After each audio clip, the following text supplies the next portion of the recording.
What if I told you to skip Lake Bled, forego the shorefronts of Piran, and cancel your plans to Ljubljana? Well, the good news is I would never say any of that. But what about the other places in Slovenia, the ones not featured prominently in tourist brochures? Say, for example, a vineyard perched on the hilltops of the east, or a castle quietly sitting idle in a river. Maybe a family-run chocolate shop in a tiny town, or a monastery offering a space for reflection.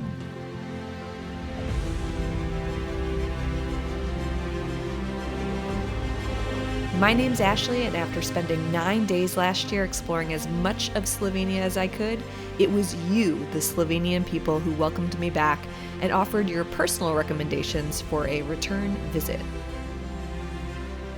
With that, join me on this unique 8-day road trip through the country's lesser-known regions. It's an itinerary crafted by the locals, and for that, I could not be more excited. Like most people, I imagine, I prefer to arrive in a destination with plenty of daylight left to help me get my bearings. Unfortunately, the airlines had other plans. The drive between Ljubljana Airport and Logar Valley looks easy enough on a map, but the truth is, it required 2 border crossings and an ascent up a mountain and down the other side to reach my hotel. Needless to say, I accepted the shot of schnapps offered to me upon arrival and called it a night.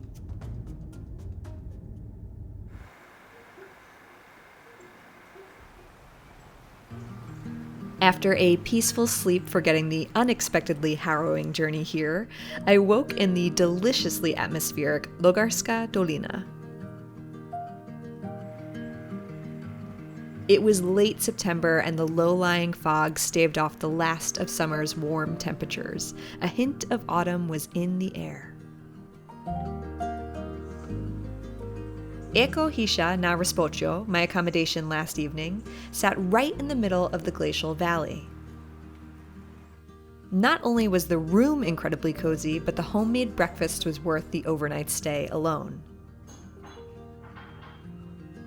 With the morning free, I set out on an easy hike, eager to take in my surroundings. Once a bare, rocky landscape formed by a tectonic fault line, Logar Valley today is a place of exceptional biodiversity. Various species of moss, grass, juniper, and mountain pine can be found here, and even larches, which were used to build ship masts way back when. Though the riverbeds were completely dried up, I was reminded of the true power of Mother Nature after reading a sign about the heavy rains and severe flooding that occurred here in 2023 and 2024. The impact forever changed the appearance of the slopes and valley floor. Curious to visit a nearby waterfall, I continued my walk through the forest, simply settling into the serenity. Or at least that was the hope. Don't look at me. I couldn't tell you what animal that was, other than a very noisy yet elusive one. Toward the back of the valley is Slaprinka, a 90-meter tall, wispy waterfall framed by the Rinka Mountains, and a precariously perched wooden hut. Interestingly, one of the very first things that stood out to me was that there didn't appear to be much water pooling at the bottom of the waterfall. Where is it all going? It turns out the water seeps into the ground and reemerges in a river lower in the valley. So cool. And yes, I'm a nerd for these fun facts. Of course, I had to check out the hut, which to my surprise featured a small selection of drinks and souvenirs. I purchased the cowbell keychain and then spent about 10 minutes enjoying the breathtaking views.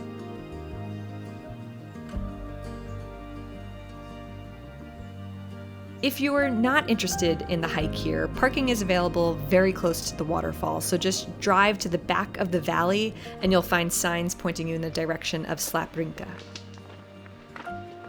And while you'll certainly enjoy being so up close to the scenery, I actually have another recommendation for you. Plug Hotel Plesnik into your GPS. This location was just a short stroll away from my hotel, but the lush green landscape opening up to the expanse of Logar Valley was out of this world, even on a cloudy day.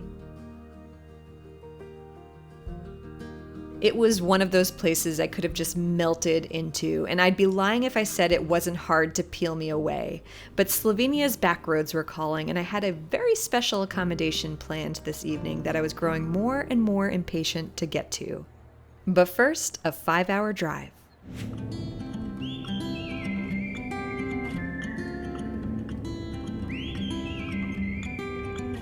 With a bit of creative planning, I mapped out this unusual route in the hopes of spending my afternoon on the road.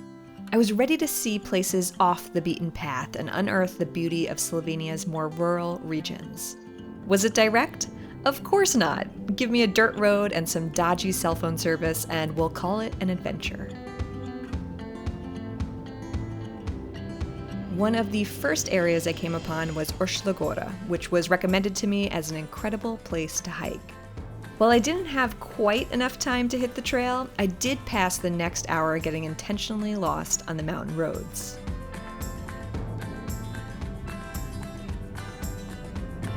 I loved passing through tiny towns and watching the sprawling landscape stretch out before me. It's places like this that often have me wondering, will I ever stand right here on this planet ever again? I think that's why I love to document my travels. It helps to preserve a moment that really could have been once in a lifetime. As the drive progressed, I took note of the motifs. Are these for hunting? Does every home have this much firewood? I became familiar yet never bored of the town churches dotting every hilltop. And I appreciated the stillness of the everyday life I was merely passing through. Occasionally, my GPS would wander off course, testing my nerves, but I'd always find my way back as I carved a path toward the setting sun. Perhaps it was the golden hues blanketing the terrain, but I was completely enamored by the town of Radeče.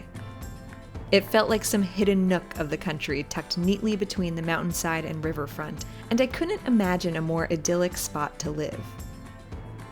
With only 45 minutes left to go, I spent the remainder of the drive traversing local neighborhoods and farmland. It would be dark by the time I got to my next hotel, so you'll just have to wait and see where I am in the morning.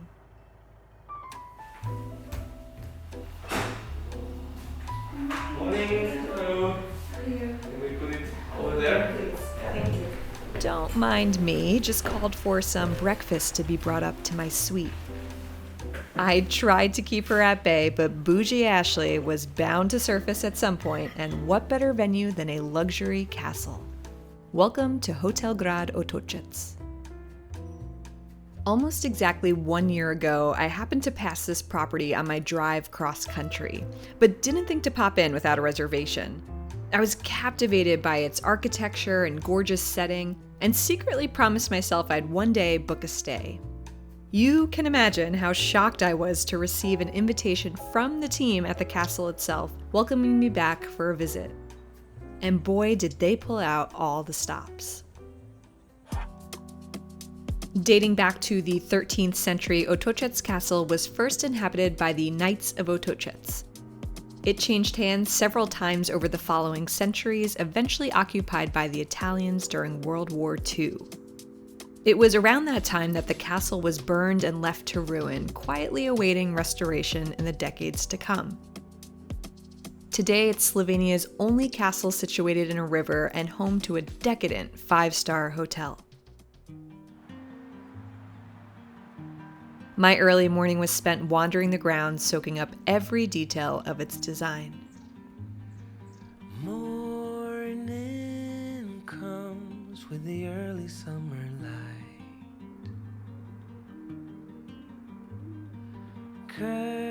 Curtains sway gently by the window.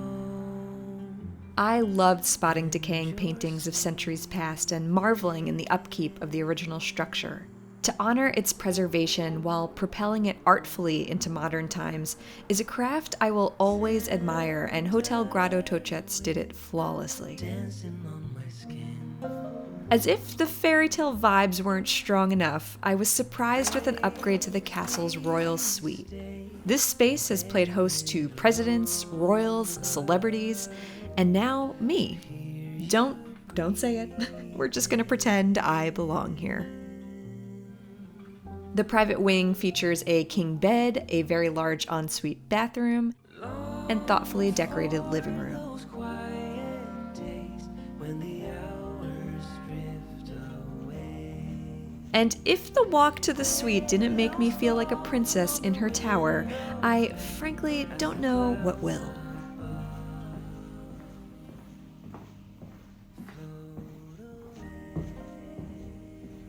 My day was spent enjoying all the offerings from the hotel, including a fantastic in-room massage, followed by a stroll out to the castle's organic garden.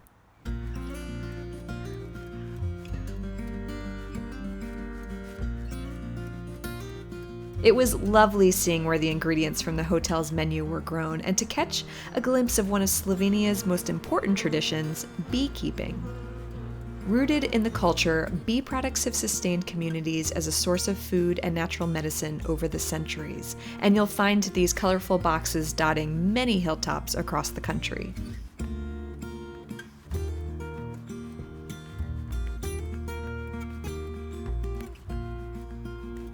Also on the property, about 15 minutes away, was the golf course and cafe.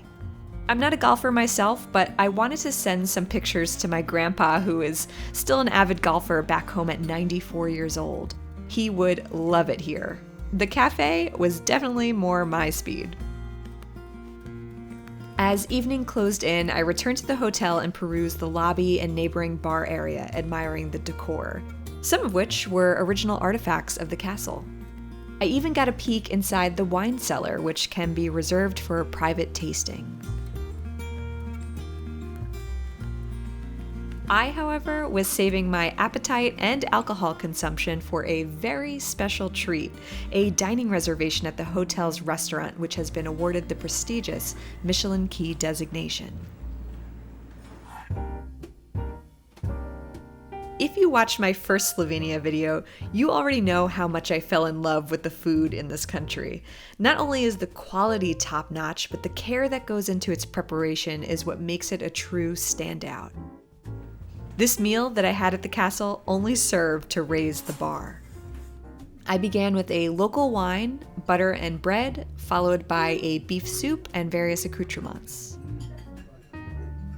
The mushroom lasagna to follow was delicious, and I believe this was the seasonal pie for dessert. Kudos to the chef for a spectacular meal. And honestly, a big shout out to Mate, Kevin, and Jovona for making this whole stay an experience I will never forget. I settled in for the night, soaking up my time in the suite. Though I had one more full day booked here, I had big plans tomorrow to head out and explore the surrounding region. For now, I'll simply enjoy an evening alone in my castle.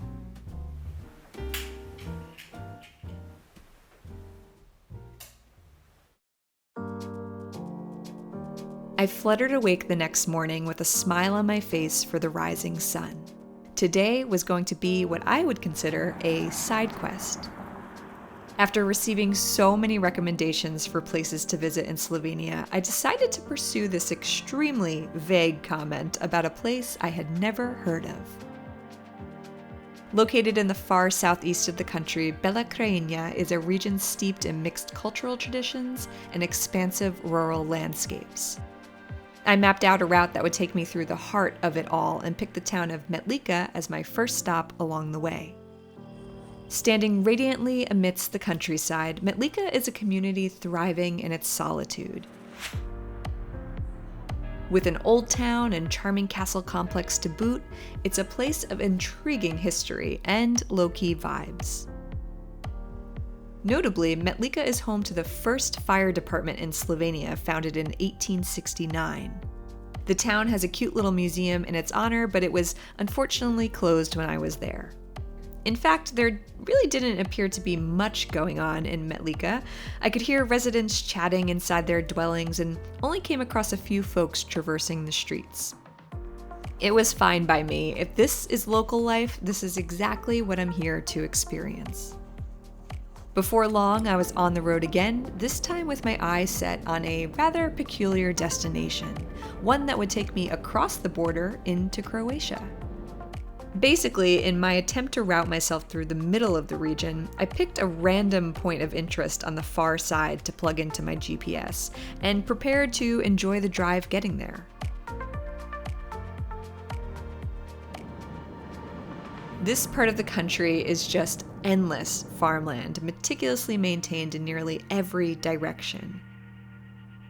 Quaint towns emerged on the horizon just as quickly as they faded into the backdrop, and each kilometer brought with it a renewed sense of intrigue for Slovenia's rustic culture. I pulled over for a few minutes in the village of Dragatoš, captivated by its placement amidst the fields, and continued onward toward the border.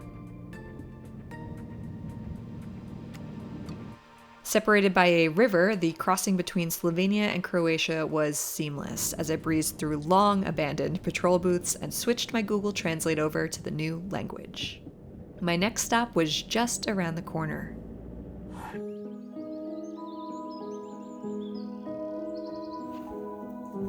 Sitting idle in the forest is Severin Castle, a relic of the noble Frankopan family. It was established during conflict with the Ottomans in 1558.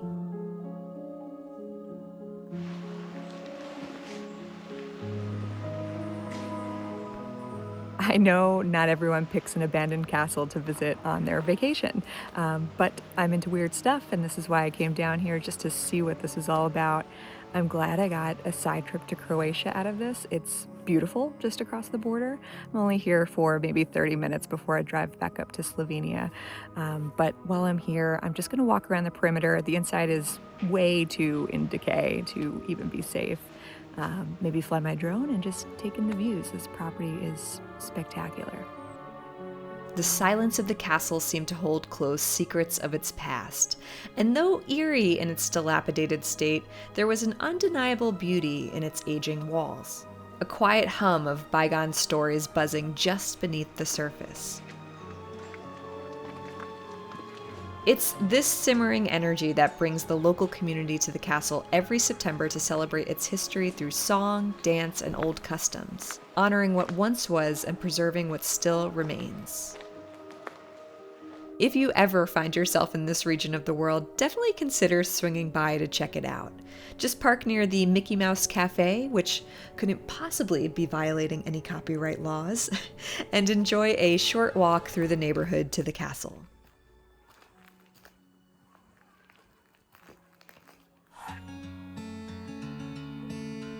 As the late afternoon settled in, I made my way north, continuing the route of non-stop scenery and picturesque villages. Who would have thought one obscure YouTube comment would have led me on such a memorable day trip? Unlike this morning, I tried to limit the amount of times I pulled over for photos, as I was hoping to get to my final destination before sunset. A tall order, if you ask me, but I did it. I made it to Novo Mesto just in time for a quick peek at this very special city. Located less than an hour drive from Slovenia's capital, Ljubljana, Novo Mesto is a refreshingly humble municipality resting within the River Bend. History here dates back to the 10th century BC, but its prominence as a geostrategic urban center came to life in the 1300s under the Habsburg Empire. If you watched my Austria road trip, you might recall how that family made their way through this corner of the world acquiring various lands, so it was no surprise to hear their name dropped in Slovenia too. Today, around 38,000 people call Novo Mesto home, and it stands as an important hub for pharmaceutical, automotive, and textile industries, among others in the region. There were plenty of people out and about enjoying the town, though for a Monday afternoon, it felt like nearly every place was closed. I couldn't grab a bite to eat, even if I wanted to. I welcomed the opportunity to stroll without direction and just observe an ordinary afternoon. And I realized that was the theme of the day: Be among the locals. It's one thing to visit the touristy sites. They are, of course, popular for a reason, but getting to see areas where people really live, I think that's where the true sense of travel kicks in, at least for me. It's where I can clearly see a culture and completely absorb in the history of a place. And oftentimes, it's where I take home the most memories. This day was a great one, and I'll be venturing even further into the unknown tomorrow.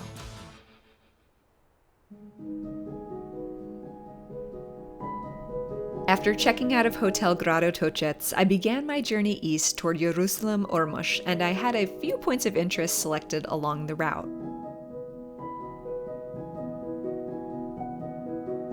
It was a rather overcast day, but I found the cloud cover only enhanced the contrast of the vibrant green pastures against the marbled gray sky. There was a mystery in the air that perfectly suited the plans I had in store. Hidden deep in Slovenia's countryside is Pleterje, the last remaining inhabited Carthusian monastery in the country. If you haven't heard of this place, I'm not surprised.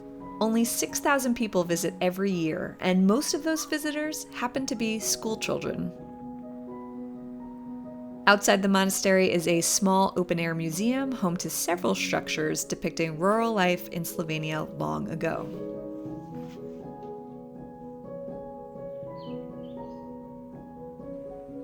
Funny enough, having driven around a large portion of this country already, you could still see many of these types of homesteads in use today, though I'm sure some of the equipment has been upgraded with modern advancements. It was a wonderful display worth the small admission fee and made exceptionally memorable thanks to its adorable residents. As for the monastery itself, most of the complex is closed to visitors, but at the urging of a few Slovenian friends, I was implored to try the pear schnapps, crafted exclusively by the monks themselves. You can find this in the small gift shop. My review? These monks like to party. Walking off the buzz from a single shot, I made my way inside to the only building that was open to the public, the old Gothic church erected in 1407.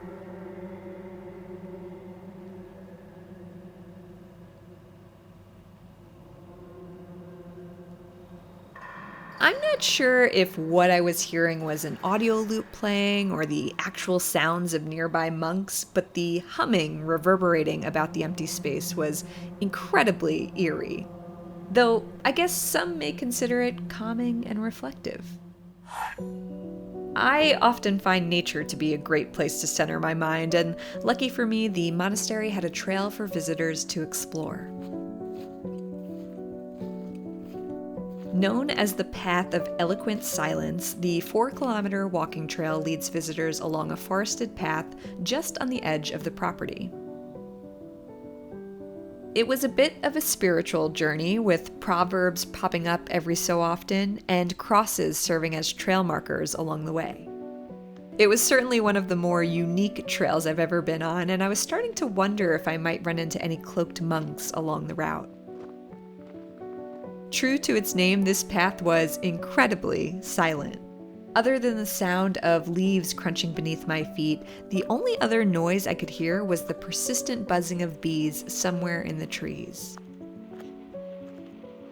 The trail was overgrown and seemed to meander without direction. Frustratingly, it snaked along the high walls of the monastery, barely allowing me a glimpse of the complex as a whole. Honestly, it made me feel a little unwelcome, and I nearly considered turning around, but I'm glad I didn't. As if the entire walk was a lesson in patience, the trail eventually climbed up the hillside in a crescendo of sweeping vineyard views and an unobstructed panorama of the property.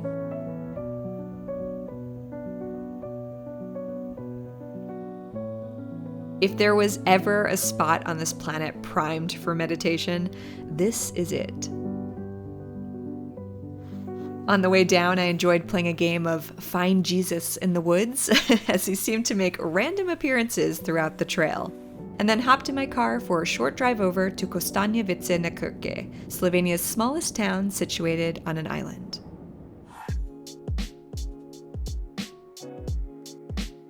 Nestled in the southeast of the country, this delightful community blends delicately into the surrounding environment.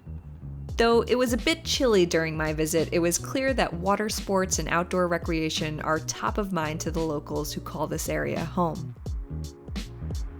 This town was filled with weathered facades and quiet storefronts, all with an openness stretching to the nearby plains.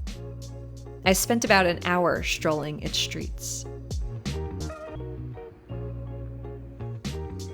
While I could sense that I was the only tourist on the island, there was signage for visitors to learn about the community and pleasant greetings from folks passing by. This is definitely a place I'd recommend checking out if you're driving through this area. It felt really down to earth and as if you could make friends pretty easily. Not to mention there was this brewery with the most darling bat logo. I didn't have a chance to pop in, but I hope to hear from someone who watches this video that got to give it a try.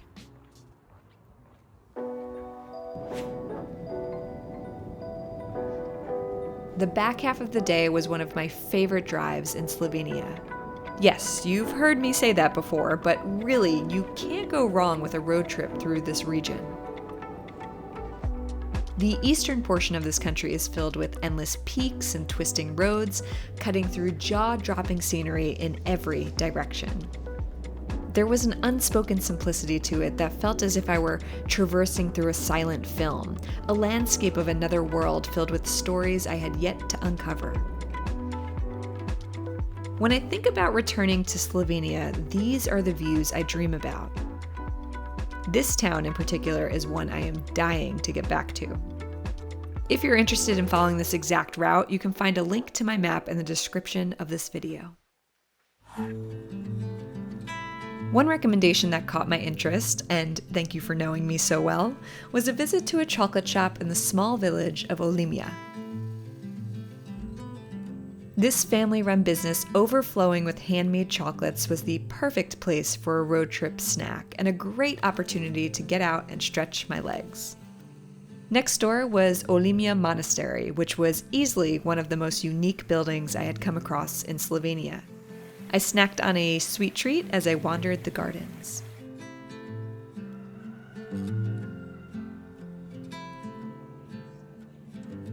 The rest of the drive passed in the blur of ever-changing vistas, steadily vanishing in the fading light. I arrived in Jeruzalem just in time for dinner at my hotel, and then retreated to my room for what was sure to be a solid night of sleep in one of the most recommended destinations. I set my alarm for 6:05 today so I can see the sunrise.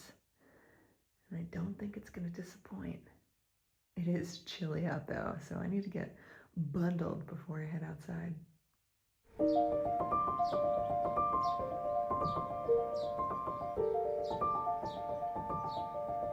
As if pulled from the page of a storybook, the Jeruzalem hills are an enchanting landscape gently cascading in waves to the horizon.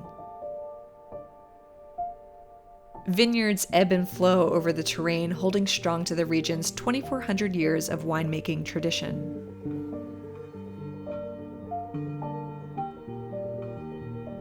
At the top sits the Sabon Wine and Spa Resort, which is where I've woken up this morning, mind blown by the views from the back patio.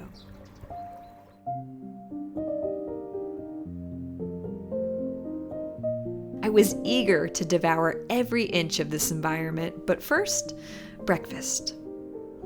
Entirely too much food for one person, but great fuel for what was to come. With e-bike rentals readily available from the hotel, I snagged my very own transport for the day and set off on a 20-kilometer ride through the countryside.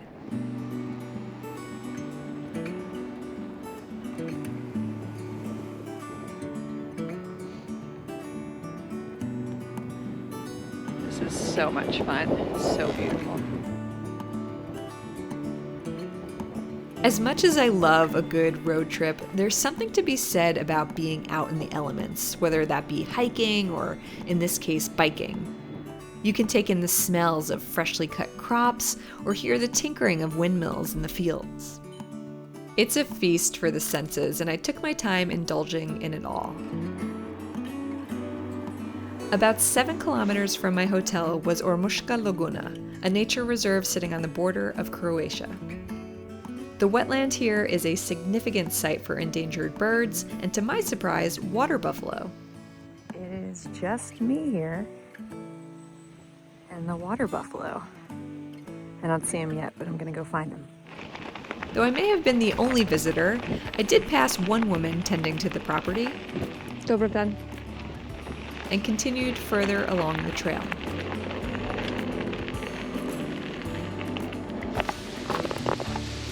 They have these cool viewing platforms.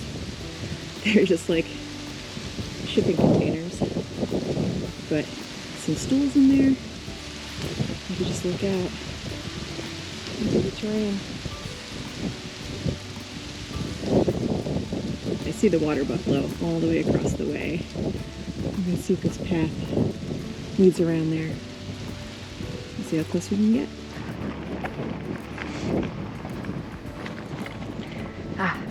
Okay. This is the closest I can get. While the water buffalo were quite far away, it was still cool to see them lounging in the sunlight.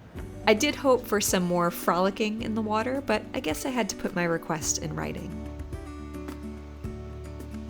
As for the birds, I don't think I managed to find and photograph any of the endangered ones, but I was still happy with those I did see. After my morning bike ride, I returned to the hotel for a little midday siesta, fully taking advantage of the in-house spa center.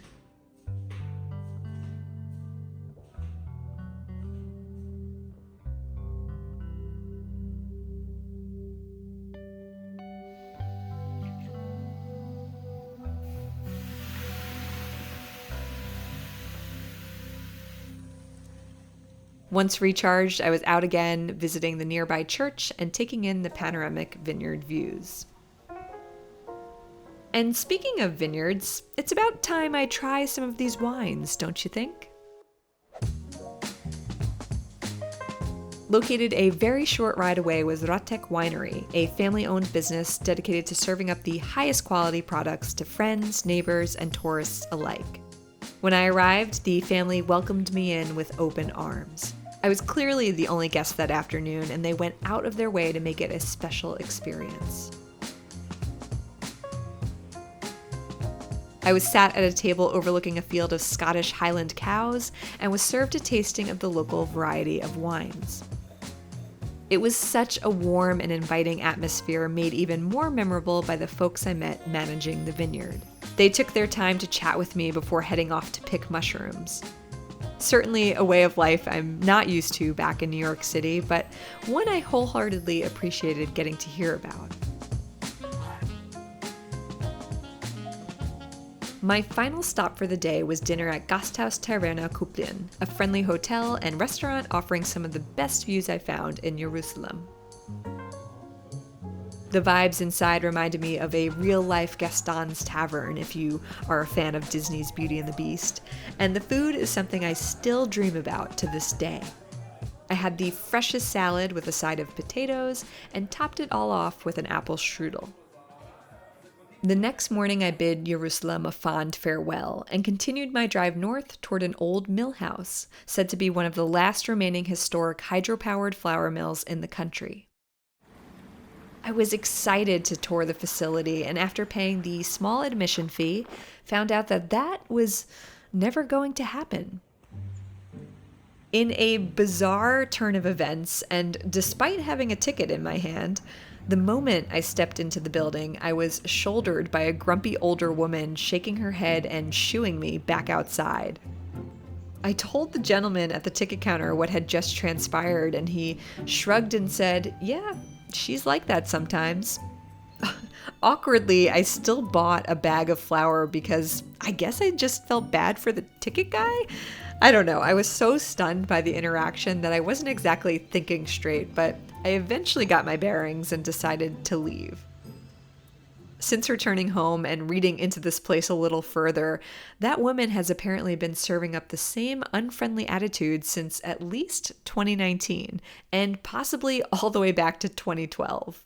While I won't recommend this place to you guys given my bad experience there, I'm kind of morbidly curious to know if you would actually have a similar encounter if you went now. Definitely don't go out of your way, but if you do, report back. I'd love to know if she's still around and kicking. One good thing I did get out of it all was a recommendation from the ticket guide to visit a particular spot near my next destination. Sitting atop the laid-back city of Maribor is the Pyramida Overlook, a popular site once home to Maribor Castle. The trail up here starts in a cute little neighborhood and takes about 20 minutes to reach the summit. While you can peruse some of the ruins, the real draw is in the wide path, giving visitors ample time to relax into the view. Here, I could appreciate the tranquility of a city from a distance and observe the unhurried streets below.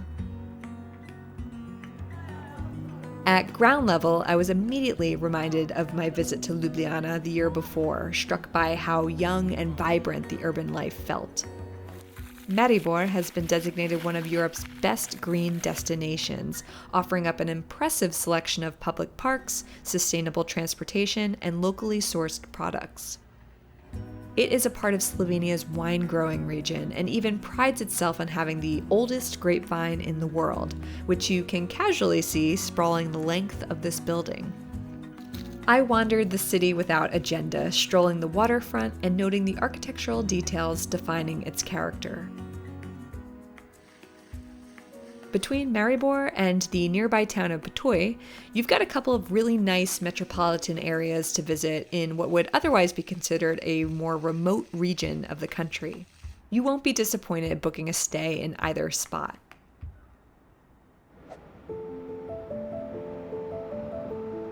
After leaving the city, I was set to begin a road trip around Austria. That video has already been published to YouTube, but I wanted to leave you here in Slovenia with a little bit of redemption.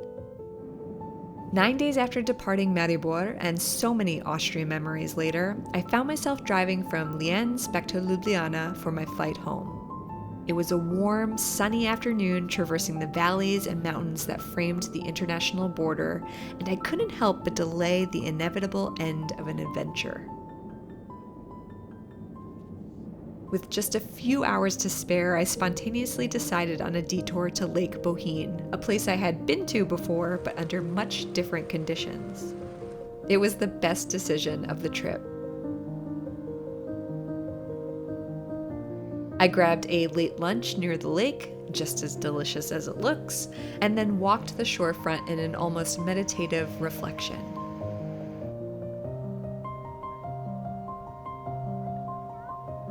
Lake Bohinj is the largest natural lake in Slovenia, often overlooked by visitors for the much more popular Lake Bled nearby. The contrast between the two was striking, and I far preferred the solitude of this spot over the congestion of the other. And the fact that I was able to end both of my trips to Slovenia here in this spot just made it all the more special to me.